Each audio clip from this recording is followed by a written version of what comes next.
প্রায় 500-600 টাকার ওষুধ আজকে এক্সপায়ার হয়ে গেছে, ফেলে দিতে হয়েছে। কিছু করার নেই গাইস, ব্যবসায় লাভ লোকসান হয়, কিন্তু এখন আপাতত লাভ এরকম দেখতে পারলাম না, লোকসানই দেখতে হচ্ছে। সো কবে যে মা বাবার মুখে হাসিটা ফোটাতে পারবো যে নিজে সাকসেসফুল হয়ে, কেন কি নিজে সাকসেসফুল হলে পরে সব থেকে বেশি খুশি বাড়ির লোকই হবে নিজের থেকে। কেন কি ওনরা ভাববে যে না, ও নিজের পায়ে দাঁড়িয়ে গেছে, এবার ও নিজের জীবনটা, পরবর্তী জীবনটা দেখে নিতে পারবে নিজেই। এই চিন্তাটা করেই ওনাদের খুশি। সো গাইজ, আজকে লস হয়েছে, কালকে লস হবে এরকম কোনো কথা নেই, লাভও হতে পারে, কিন্তু কখন ভগবান দেবে সেই অপেক্ষায় আছি।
হয় কেন কি এই পৃথিবীতে যতগুলো ছেলে আছে, যত ছেলে আছে, এমন কোনো ছেলে নেই যে আপনি আমাকে দেখাতে পারবেন যে ইনকাম করে না।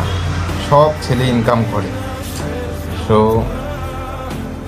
আমার এখন অতটা ইনকাম নেই, ইনকাম ধীরে ধীরে ধীরে ধীরে হবে। আপনার সঙ্গে থাকুন, দেখতে থাকুন যে আমার জীবনে আর কত কিছু হয়।